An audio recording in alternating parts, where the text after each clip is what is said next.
As the escape pod hurtled through the alien atmosphere, Luke braced himself for the inevitable crash. His teeth clenched as the small vessel plummeted, slamming into the planet's surface with a violent jolt. Smoke filled the cramped cabin, and Luke fumbled with the harness, his lungs straining for fresh air. His fingers found the release, and he tumbled out onto a soft, moss-like terrain, gasping. Dizzy and disoriented, Luke dragged himself away from the wreckage. Just before losing consciousness, he caught a glimpse of something, a blur of blue moving swiftly toward him. When he awoke, it was to soft voices and gentle hands touching his skin. His eyes blinked open, struggling against the bright light.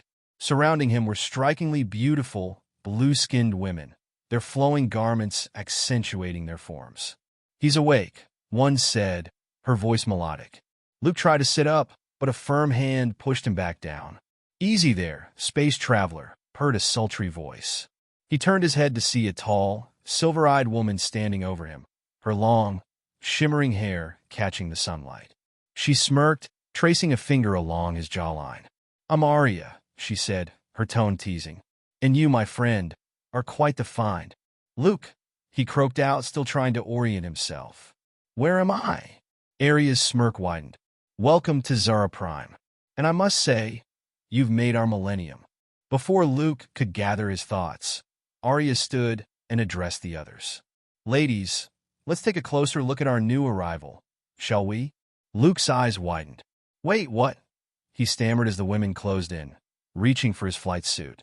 He tried to protest, but was paralyzed by a mix of shock and an unexpected stirring of attraction. "Relax," Arya chided playfully. "We just want to make sure you're compatible." Despite his embarrassment, the last of his clothing was removed, and Luke found himself exposed under their hungry gazes. He instinctively tried to cover himself, but Arya pulled his hands away, her gaze appraising. "The legends didn't exaggerate," she purred. "Legends? What legends?" Luke asked, bewildered.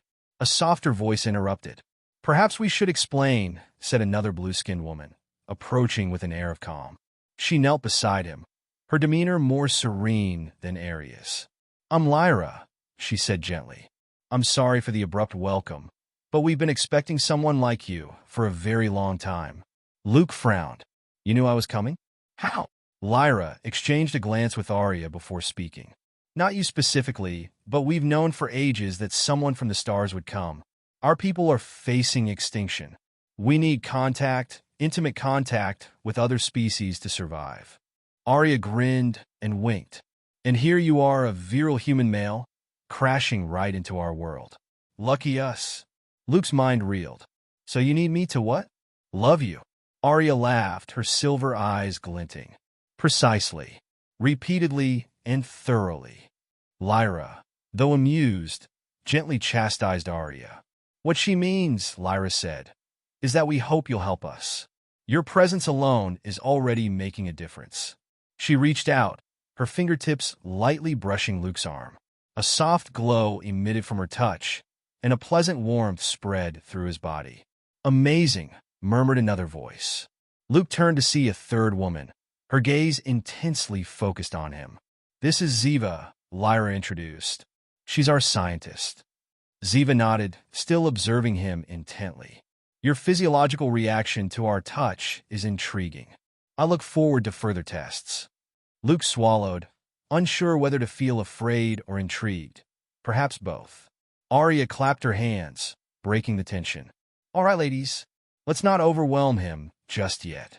We should get him settled into the village." As they helped him to his feet, Luke finally found his voice. "Wait, don't I get a say in this?" Arya raised an eyebrow. "You're saying you're not interested in being adored by a village full of beautiful alien women?" Put that way, Luke had to admit it sounded like a tempting offer, but he hesitated. "I mean, I'm flattered, but this is happening really fast. I'm not sure I'm comfortable with all of this." Lyra placed a reassuring hand on his arm. "We understand. Come back to our village with us. We'll explain everything more clearly, and you can make an informed decision." Reluctantly, Luke agreed, and they began the journey to the village. He couldn't help but notice the graceful sway of the women's hips as they walked, his eyes drawn to their hypnotic movements. Arya caught him staring and winked. "See something you like, space traveler?" Luke blushed and stammered. I mean, Arya laughed, a rich, teasing sound. "In our culture, it's rude not to admire beauty when you see it. Feel free to look all you want." As they arrived at the village, Luke's jaw dropped at the sight before him. Nestled in a lush valley were intricate structures made of what appeared to be living crystal, glowing softly with multicolored light. "Welcome to Bliss Haven," Arya announced proudly as they entered the village. Luke was struck by the open sensuality on display. Blue-skinned villagers casually touched, kissed, and embraced in a way that seemed natural and unashamed. His face grew hot as he tried not to stare. Lyra noticed his discomfort and offered a reassuring smile. "I know this must seem strange to you, but in our world, physical pleasure is essential. It brings us joy, connection, and sustenance." Luke nodded, trying to wrap his head around it all. As they reached the center of the village, an elderly woman, her silver hair gleaming, stepped forward. "Greetings, traveler," she said, her voice rich with authority. "I am Elder Saria. We've waited for you for many generations." Luke bowed his head respectfully, though he still felt disoriented. "It's an honor, but I'm not sure why I'm here." "All will be explained," Saria replied with a knowing smile. "For now, come inside. We have much to discuss." As Luke followed the elder into the crystalline building, he had a feeling his life was about to change in ways he could never have imagined. Whether for better or worse remained to be seen. Zach woke up disoriented, blinking against the soft, multicolored light filtering through the crystalline walls of his room.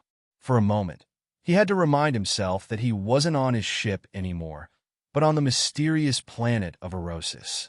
He sat up slowly, the events of the previous day flashing through his mind like fragments of a dream. He had crash-landed on an alien world, surrounded by beautiful, blue-skinned women who needed him to save their species. Zach shook his head, still trying to grasp the reality of it all. The situation felt absurd, almost unreal, but the warmth of the silken sheets beneath him and the exotic scent in the air assured him that this was no dream. His body still tingled from the gentle touches of the women who had greeted him. Despite his initial shock, he couldn't deny that part of him was drawn to their world, their customs, and their promises of pleasure. The soft sound of footsteps pulled him from his thoughts. The door to his chamber slid open, and Kira stepped inside, her serene smile instantly putting him at ease. "Good morning, Zach," she greeted him. "I hope you slept well." Zach smiled, stretching slightly. "As well as I could, considering the circumstances. This is all still a lot to take in." Kira nodded, her gentle presence soothing. "I understand. It's not every day someone crash lands on an alien world and is asked to save an entire species." Zach laughed softly. "Yeah, no pressure, right?" Kira's smile widened. "We don't expect you to decide anything immediately, but we do want to show you more of our world, give you a chance to understand us better." Zach hesitated for a moment before nodding. "I think I'd like that. I need to wrap my head around all of this before I can even think about whatever it is you're asking of me." Kira's expression brightened. "I'm glad to hear that. Mistral and I have discussed giving you a tour of our temple today. It's a place of deep significance for our people. Perhaps seeing it will help you understand our way of life." Zach felt a twinge of nervousness but pushed it aside. He had come here seeking knowledge. After all, even if he hadn't expected to be thrust into such an intimate cultural exchange. "All right," he agreed, pulling himself from the bed. "Lead the way." The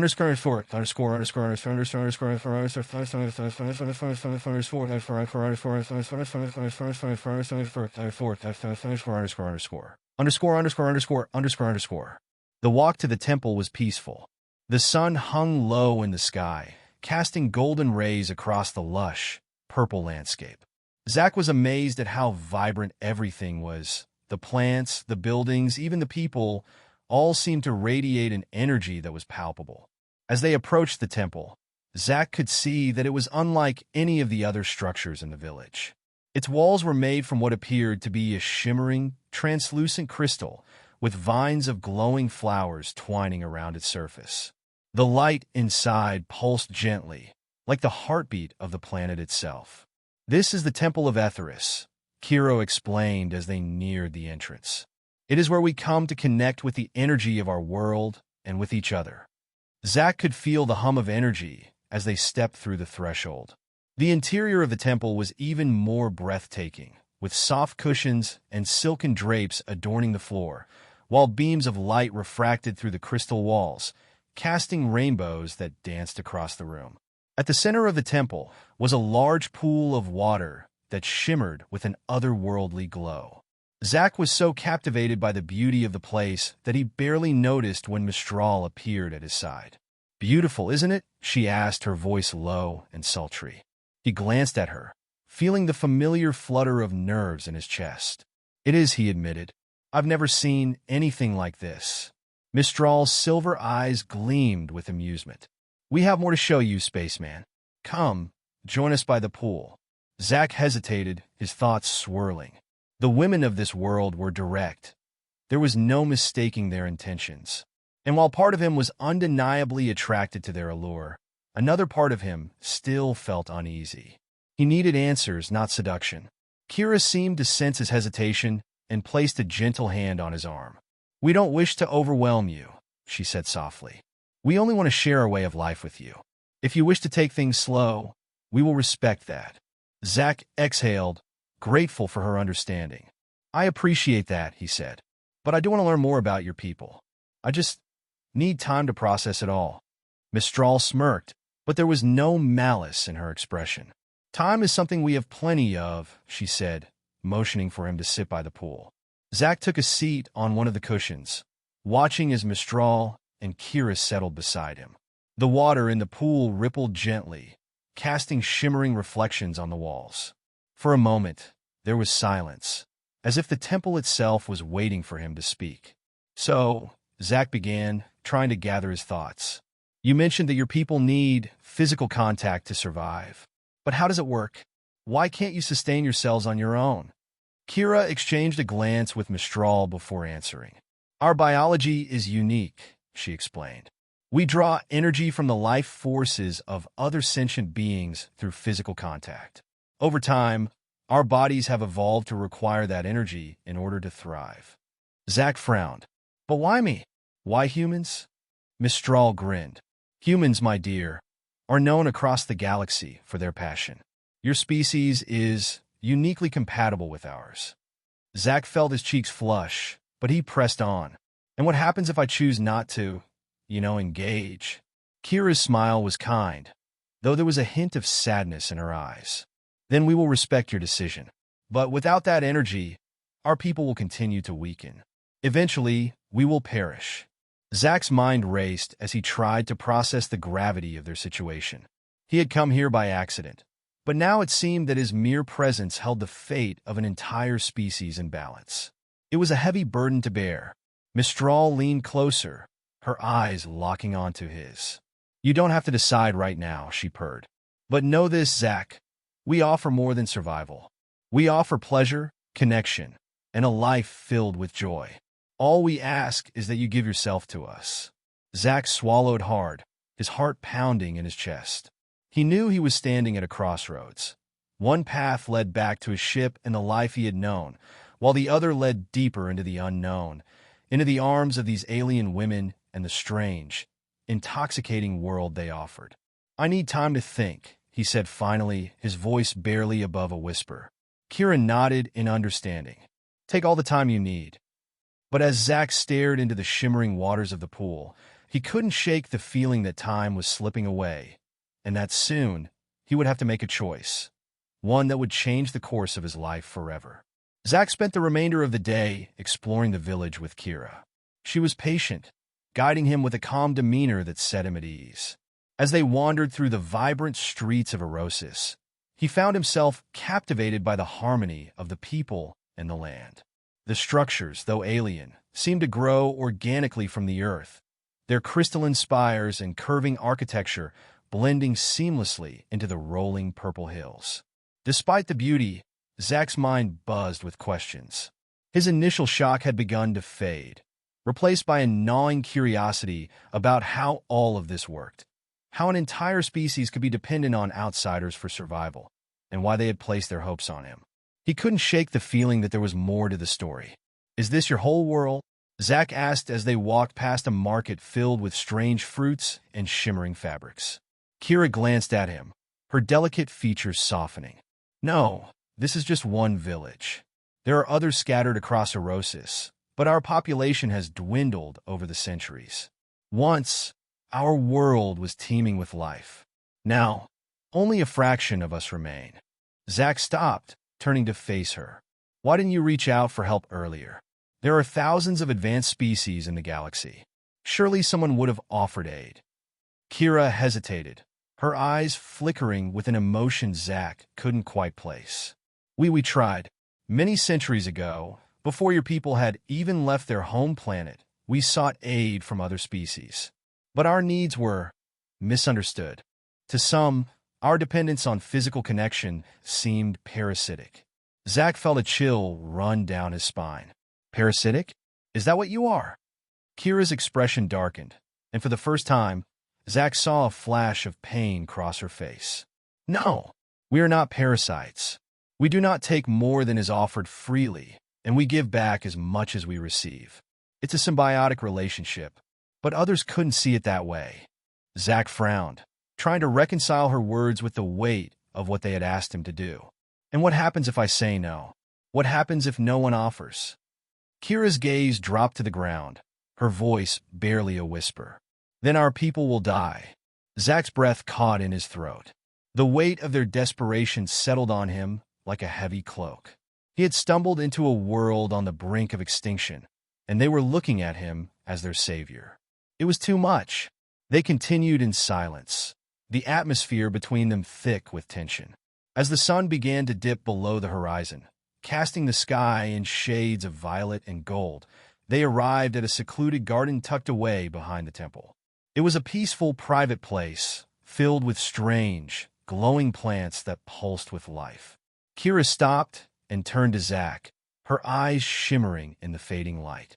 "I know this is overwhelming, Zack, but you have to understand, we've been searching for a solution for centuries. You are the first human to reach our world. And you are different." Zack raised an eyebrow. "Different how?" Kira stepped closer, her fingers brushing lightly against his arm. "Your energy. It resonates with ours in a way that we've never felt before. It's why the elders believe you're the key to saving us." Zack's heart pounded in his chest. He could feel the warmth of her touch, the electricity that seemed to hum between them. But a part of him still resisted. Something about their desperation, didn't sit right with him. Before he could respond, a voice interrupted their conversation. "Kira." Mistral's figure appeared at the entrance to the garden, her silver eyes gleaming in the twilight. "You should bring Zack back. The elders wish to speak with him." Kira glanced at Mistral, then back at Zack, her expression unreadable. "Of course." The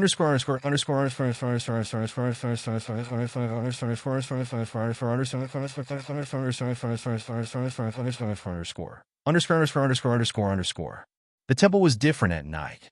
The crystal walls glowed faintly in the darkness, casting a soft, ethereal light over the space. Zack felt a strange tension in the air as Kira and Mistral led him through a winding corridor that he hadn't noticed earlier.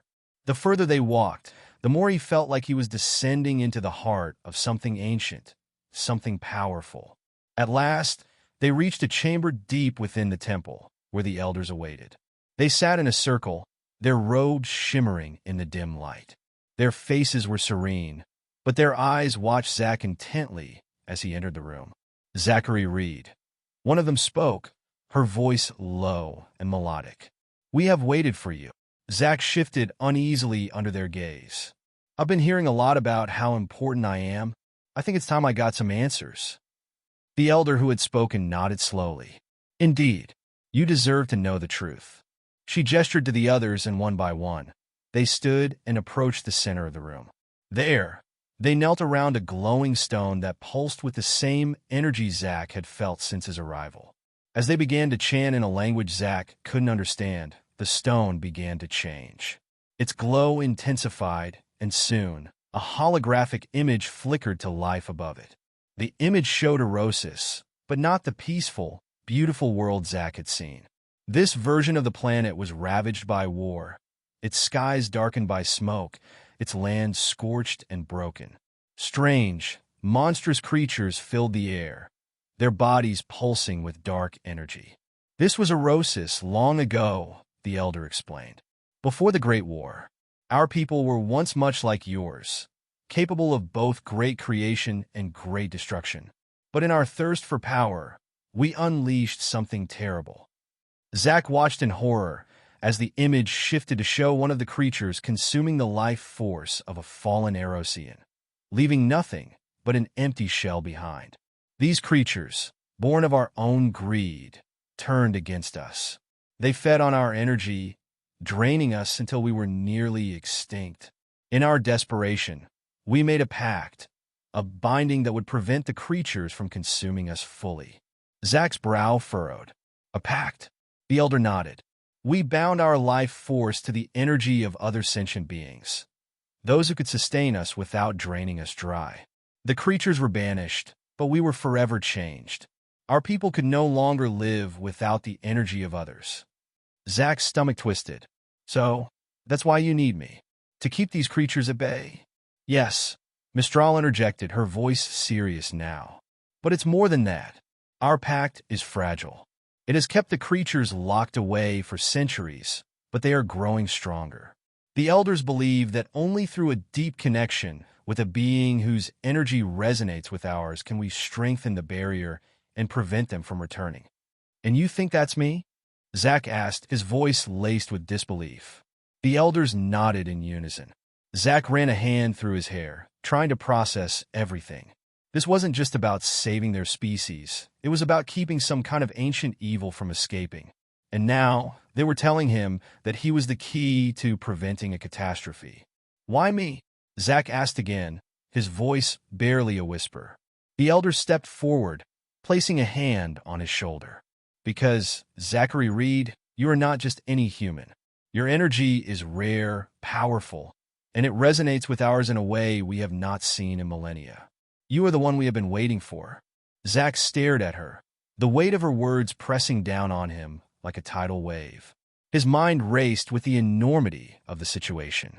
Could he really be the one to save this world? And, by extension, the galaxy? As he stood there in the heart of the temple, surrounded by beings who had placed their faith in him, Zack realized that the choice he had been dreading was no longer just about him. It was about something much larger, and he wasn't sure if he was ready to face it.